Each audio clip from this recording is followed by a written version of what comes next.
"Mom, we think you're losing your mind, and we're going to have you committed."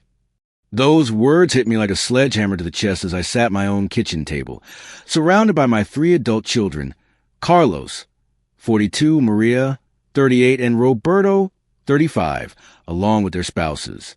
The same kitchen where I'd fed them countless meals, helped with homework, and celebrated their achievements. The irony wasn't lost on me. I'm Dona Mercedes, 65 years old, and I need to tell you this story because what happened to me could happen to anyone. If you're watching this video, please like and subscribe to my channel, and tell me in the comments where you're listening to my story from. I want to know how far it's traveled. Losing my mind? I repeated slowly, my voice steady despite the earthquake happening inside my chest. Because I question why my bank account goes down by $3,000 every month, even though I'm not spending that money. Carlos shifted uncomfortably in his chair. The same Carlos who'd been driving my car for 2 years because it was in the shop. The same Carlos whose mortgage I've been paying since his divorce. "Mom, you're 65. Memory issues are normal. We're just concerned about your financial decisions. Financial decisions. As if supporting my grown children and their families with my pension and savings was some kind of dementia symptom. As if the woman who'd worked double shifts as a hospital administrator for 30 years suddenly couldn't balance a checkbook. We've already talked to Dr. Ramirez," Maria added, not meeting my eyes. Dr. Ramirez, my own doctor, whom I trusted for 15 years. He agrees that cognitive testing will be beneficial. The smell of the coffee I just brewed filled the kitchen. The same coffee I bought with my own money, in the house I'd paid off with my own labor. Everything around me suddenly felt foreign, as if I were seeing my life through someone else's lens. And what happens after this testing? I asked, though I already knew the answer. Roberto cleared his throat. "We'd take over your finances. Temporarily, of course. Just until you're feeling better." Temporarily. The word hung in the air like smoke from a fire that was about to consume everything I'd built. My retirement fund, $380,000.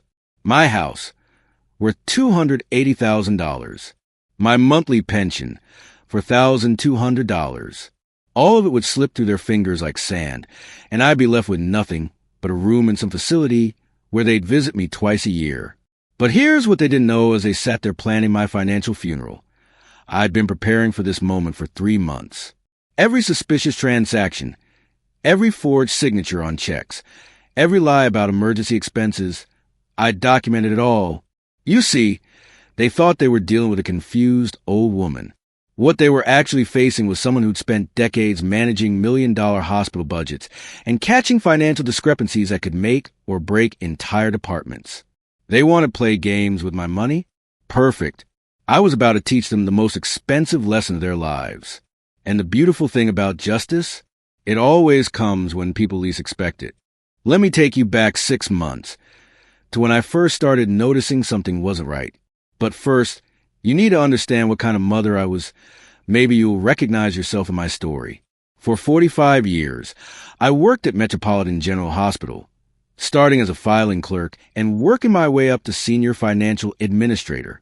I managed budgets, coordinated with insurance companies, and made sure every penny was accounted for.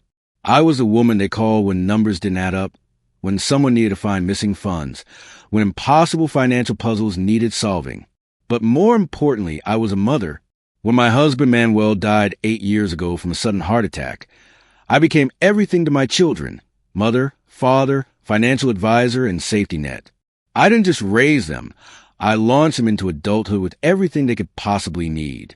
Carlos got $50,000 for his business startup, which failed within 2 years.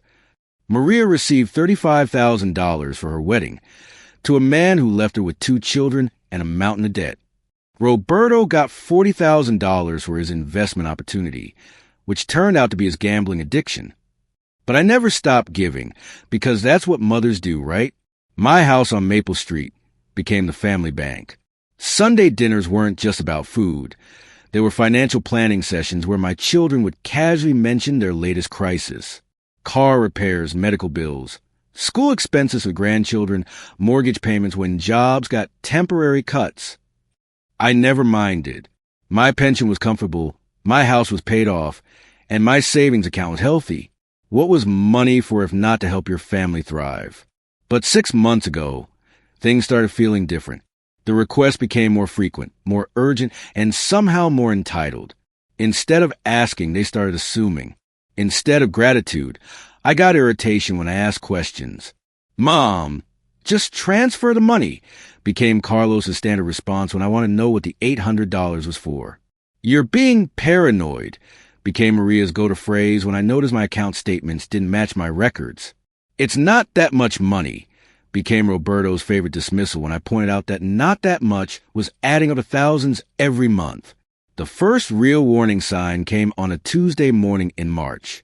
I was organizing my financial documents, a habit from my hospital days, when I found a bank statement I didn't recognize. It showed a transfer of $2,500 from my savings to an account I'd never seen before. When I called the bank, they told me the transfer had been authorized with my debit card and PIN, but I never made that transfer. I never even left the house that day. I remember clearly because it was raining, and I spent the afternoon reading on my porch. "Someone must have your information, Mrs. Santos," the young bank representative said. "You should consider having a family member help you monitor your accounts." Family member help. How perfectly convenient. That night at dinner, I casually mentioned the mysterious transfer. The reaction around my table was telling. Too much concern. Too many questions about whether I was feeling all right lately. Too many suggestions about letting us help with the complicated stuff. The smell of my own cooking, pot roast with potatoes, Manuel's favorite, suddenly made me nauseous. I was sitting at a table full of people I'd sacrificed everything for, and for the first time in my life, I wondered if they were plotting against me. But I pushed the thought away. These were my children. I'd given birth to them, raised them, loved them unconditionally. Surely I was just being paranoid, like Maria said. I had no idea that paranoia would become my salvation. You know what hospital administration teaches you? That when numbers don't add up, someone is usually stealing. And when people get defensive about simple questions, they're usually hiding something big. So I started investigating my own family the same way I'd investigate missing hospital funds, methodically, quietly, and with complete attention to detail. It started with my bank statements. Every morning for 3 weeks, I sat at my kitchen table with coffee and a magnifying glass, going through 6 months of records line by line. What I found made my blood run cold. Unauthorized transfers, $47,000 over 6 months. Cash withdrawals I never made, $23,000. Checks written in my handwriting, but with signatures that didn't quite match mine, $31,000. Someone had been systematically draining my accounts, and they were getting better at forging my signature with each transaction. The most chilling discovery was a life insurance policy change I never authorized. My beneficiaries had been switched from equally divided among children to Carlos Santos, primary beneficiary. When had I supposedly done this? According to the paperwork, the same day I was in the hospital having my annual physical. But the real evidence came from an unexpected source, my neighbor's security camera. Mrs. Patterson next door had installed cameras after her house was burglarized last year. When I casually mentioned that someone had been using my car while I was at my doctor's appointments, she offered to check her footage. "Oh, honey," she said, pulling up videos on her tablet. "Your Carlos has been here almost every day for months. I thought maybe he was helping you with errands." Carlos, using my car, entering my house with his own key, on days when I wasn't home. The time stamps on the videos matched perfectly with the unauthorized bank transactions. I started paying attention to things I'd been blind to, like how Carlos always volunteered to help when bank statements arrived. How Maria always seemed to know exactly how much money I had before I told her. How Roberto had sudden windfalls that coincided with mysterious deductions from my accounts. The breaking point came when I found the documents hidden in my own home office, the room they thought I never use anymore. Behind my filing cabinet, I discovered a folder labeled Mercedes Santos, Financial Guardianship. Inside were pre-filled forms for declaring me mentally incompetent, power of attorney documents with my signature forged, and worst of all, a real estate appraisal of my house dated just 2 weeks earlier. They weren't just stealing my money. They were planning to take everything. At the bottom of the folder was a handwritten note in Carlos's writing. Doctor are confirmed. Will recommend psychiatric evaluation if needed. House should sell for $280,000 minimum. Split 3 ways after expenses. Dr. R., my own doctor, who'd known me for 15 years, who I'd trusted with my health and my secrets. He was part of their plan. I sat in my office for 3 hours that night, surrounded by evidence of the most devastating betrayal imaginable. The people I'd sacrificed my entire adult life for had decided I was worth more to them incapacitated than independent. But here's what they'd forgotten about their mother. I had survived 45 years in hospital administration by being weak or naive. I survived by being smart, thorough, and absolutely ruthless when people tried to cheat the system. They wanted to play financial games with me? Perfect. I was about to show them what happened when you tried to con someone who'd been catching financial criminals for decades. And the beautiful thing about evidence? It always tells the truth, even when everyone else is lying. The complete truth hit me like a physical blow on a Thursday morning in September, when I walked into my bank to make a routine deposit and discovered my world had already ended without my knowledge. "I'm sorry, Mrs. Santos," the branch manager said, her face a mask of professional sympathy, "but there seems to be some confusion about your account access." Confusion. I'd been banking there for 22 years. I knew every teller by name. There was no confusion, except mine. "What do you mean access?" I asked, though my stomach was already dropping into my shoes. She turned her computer screen toward me, and what I saw there will haunt me forever. My savings account, the one with $380,000 that had taken me a lifetime to build, showed a balance of $847. Your son, Carlos, came in yesterday with power of attorney documentation. He explained that you've been having some cognitive issues and that the family was concerned about your financial management. He's been authorized to handle all transactions going forward. My hand started shaking so violently I had to grip the desk to stay upright. I never signed any power of attorney. "Ma'am, we have the paperwork right here. It's notarized and everything appears to be in order." She showed me my own signature on documents I'd never seen before. But this signature was perfect, not the shaky forgeries I'd been finding. This was exact. That's when I remembered. 3 months ago, Carlos had asked me to sign some insurance paperwork for his business. I'd signed a stack of papers without reading them carefully because I trusted him, because he was my son.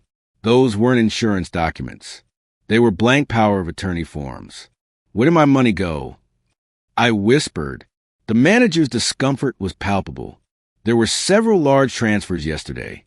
One to pay off a mortgage, one to an investment account, and one to a medical facility as a deposit for extended care services.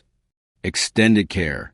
They'd already reserved my spot in a nursing home with my own money. I stumbled out of that bank feeling like someone had reached into my chest and ripped out my heart while it was still beating. But the revelations weren't over. They were just beginning. When I got home, I found Carlos in my kitchen, going through my mail like he owned the place. "Mom," he said with fake cheerfulness. "Perfect timing. We need to talk about getting your house appraised. You know, for insurance purposes." Insurance purposes. I stared at my eldest child. The baby I'd rocked through countless sleepless nights, the toddler I'd taught to tie his shoes, the teenager I'd supported through his rebellious years, and realized I was looking at a complete stranger. "I went to the bank today," I said quietly. His face went white, then red, then settled into something I'd never seen before. Cold calculation. "Mom, I can explain everything. We're doing this for your own good. You've been making some really concerning financial decisions lately, and we're just trying to protect you." Protect me from what? My own money? From yourself. The mask slipped completely. "You're 65 years old, Mom. You can't manage this kind of money anymore. Look at how confused you've been getting. Just last week, you couldn't remember where you put your car keys. I couldn't remember where I put my car keys because he'd taken them while I was sleeping to use my car for his secret trips to the bank. We've already talked to a really nice facility," he continued, as if discussing where to go for dinner. "Vista Gardens. It's expensive, but you can afford it. You'll love it there. They have activities, other people your age to talk to, and we'll visit all the time. Vista Gardens. I knew that place. It was where Mrs. Henderson from church had died alone after her family put her there and never came back. What about my house? We'll sell it, obviously. No point in keeping it empty. The money will help pay for your care. My house, the one I'd scraped and saved to buy, the one where I'd raise my children, nurse my husband through his final illness, built every memory that mattered to me. That night, I called my old colleague from the hospital, Janet, who now worked as a private investigator.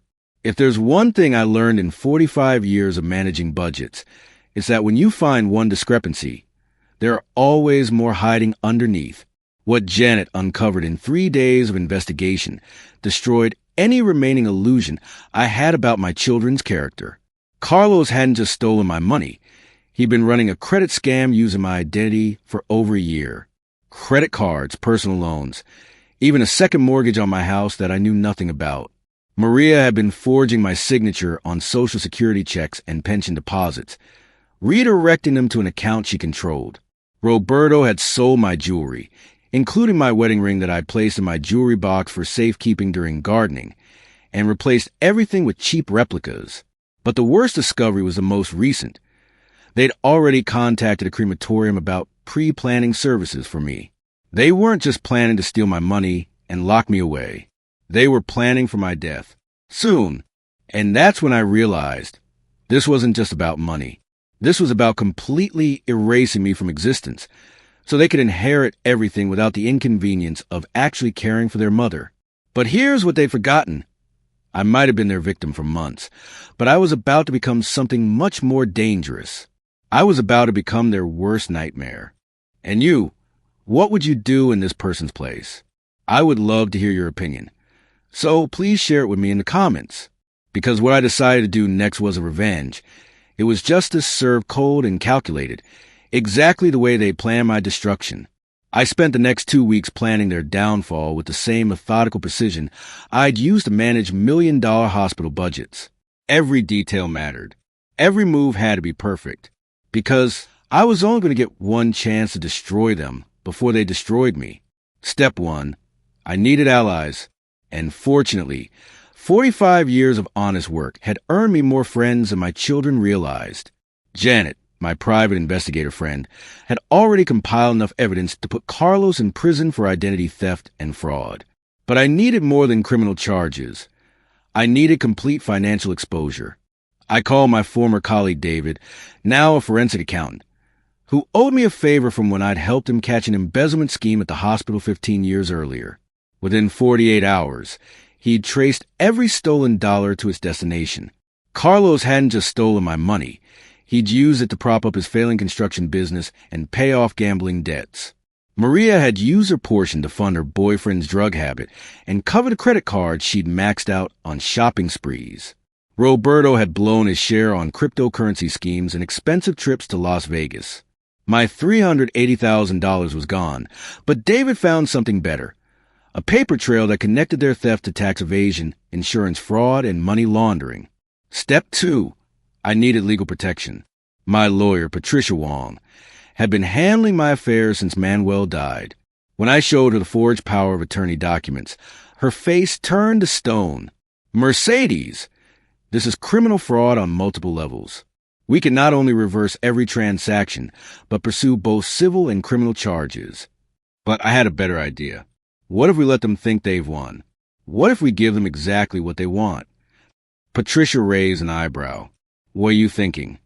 They want me declared incompetent so they can control my finances legally. What if we help them do that, but not the way they expect? Step 3. The trap had to be perfect.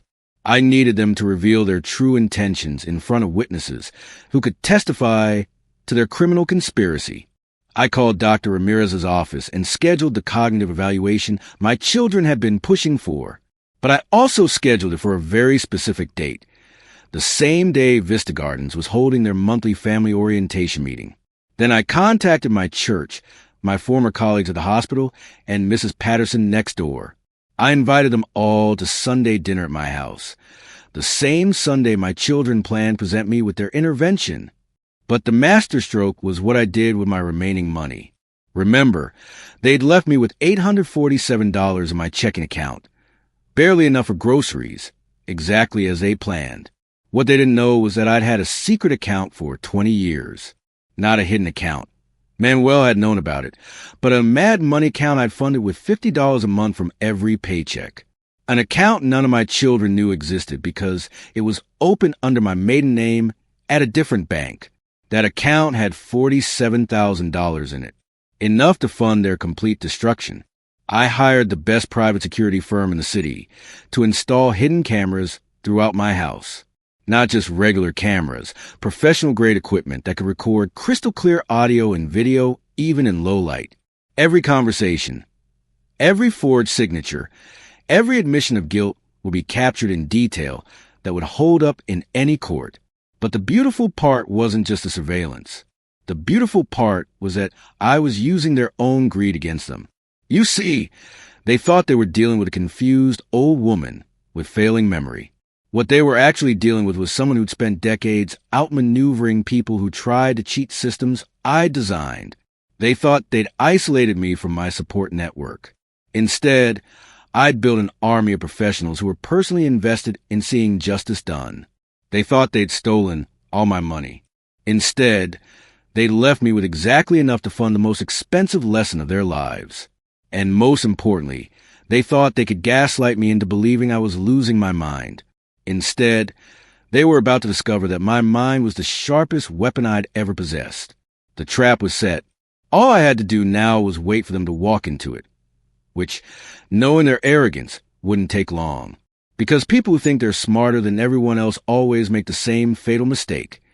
They underestimate their victims. And I was done being anyone's victim.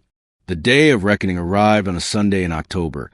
Crisp and clear, the kind of day that makes you believe in fresh starts and new beginnings. My children arrived at my house at exactly 2 p.m., just as we'd arranged. But what they walked into wasn't the confused old woman they expected to intimidate. What they walked into was a carefully orchestrated legal ambush that would destroy their lives as systematically as they'd tried to destroy mine. I prepared everything perfectly. The hidden cameras were recording. My lawyer Patricia was listening from my bedroom via speakerphone. Janet, my private investigator, was parked across the street with additional recording equipment. And Dr. Martinez, my new doctor, the one who'd actually examined me and found me completely competent, was standing by to refute any claims about my mental state. "Hello, my dear children," I said as they filed into my living room with their forged documents and fake concern. "I'm so glad you're here. We have so much to discuss." Carlos took charge immediately, just as I knew he would. "Mom, we brought the paperwork Dr. Ramirez recommended. We just need you to sign a few more documents, and then we can get you the help you need." "Help?" I tilted my head innocently. "What kind of help?" "The kind you need to manage your money properly," Maria said, irritation already creeping into her voice. "Mom, you've lost track of almost $400,000. We can't let you keep making these kinds of mistakes." Lost track, as if I'd simply misplaced the money like car keys. "You're absolutely right," I said, nodding sadly. "I have been having trouble keeping track of my money lately. In fact, I've been wondering where it all went." I reached for the manila folder on my coffee table, the same coffee table where they'd planned my financial funeral 6 months earlier. So I hired a private investigator to help me figure it out. The silence in that room was deafening. 3 faces went through identical transformations: confusion, realization, panic, and finally, desperate calculation. "Mom," Roberto started, "you don't need an investigator. We can explain everything dash." "Oh," but she already did explain everything. I opened the folder and began reading from Janet's report. Carlos Santos, identity theft, bank fraud, forgery, tax evasion. Estimated damages, $187,000. Maria Santos Rodriguez, Social Security fraud, pension theft, mail fraud. Estimated damages, $124,000. Roberto Santos, grand theft, fraud, money laundering. Estimated damages, $89,000. Each number hit them like a physical blow. Carlos actually staggered backward. Total damages to Mercedes Santos, $400,000 plus interest and penalties. Recommended charges, multiple felonies with potential sentences of 5 to 15 years each. You can't prove any of that, Carlos said, but his voice was shaking. I smiled, the same smile I perfected when catching embezzlement schemes at the hospital. Actually, I can prove all of it. Video evidence of you using my car to go to the bank on days I wasn't home. Audio recordings of you admitting you forged my signature. Digital forensics showing exactly where every stolen dollar went. I stood up and walked to my front window, where Mrs. Patterson was tending her garden, and recording everything through the security cameras we positioned for this exact moment. But here's my favorite part. I continued. You made one crucial mistake that's going to cost you everything. I turned back to face them. You never bothered to check if I had other accounts. The color drained from Maria's face. What other accounts? The account I've been funding for 20 years with my mad money. The account that has more than enough to pay for the legal team that's going to prosecute you to the full extent of the law. Roberto found his voice first. Mom, we're family. You can't do this to us. Family? I laughed, and the sound was sharp enough to cut glass. Family doesn't steal from each other. Family doesn't forge signatures. Family doesn't plan to have their mother declared incompetent so they can steal her house. I pulled out the final piece of evidence, the folder they'd hidden in my office with their handwritten notes about my psychiatric evaluation and house sale. Family doesn't make arrangements with crematoriums while their mother is still alive. The crematorium receipt hit them like a nuclear bomb. Carlos actually sat down hard, as if his legs had given out. Here's what's going to happen, I said, my voice steady and calm. You're going to return every penny you stole, plus interest. You're going to surrender the forged power of attorney documents to my lawyer. You're going to publicly admit what you did and apologize to everyone whose trust you violated. And if we don't, Maria whispered, then you're going to prison. All three of you, and your children, my grandchildren, are going to grow up knowing their parents are criminals who try to destroy their own mother for money. The next 30 minutes were the most satisfying of my entire life. Watching them scramble, beg, make promises they'd never keep, threaten me with consequences they had no power to deliver. But I was done being threatened by people who'd underestimated me for the last time. You have 48 hours, I said finally. Return my money, sign the confessions my lawyer prepared, or face the criminal charges I've already filed with the district attorney. As they stumbled toward the door, defeated, exposed, and completely powerless for the first time in their adult lives, Carlos turned back one last time. Mom, we're your children. How can you destroy us like this?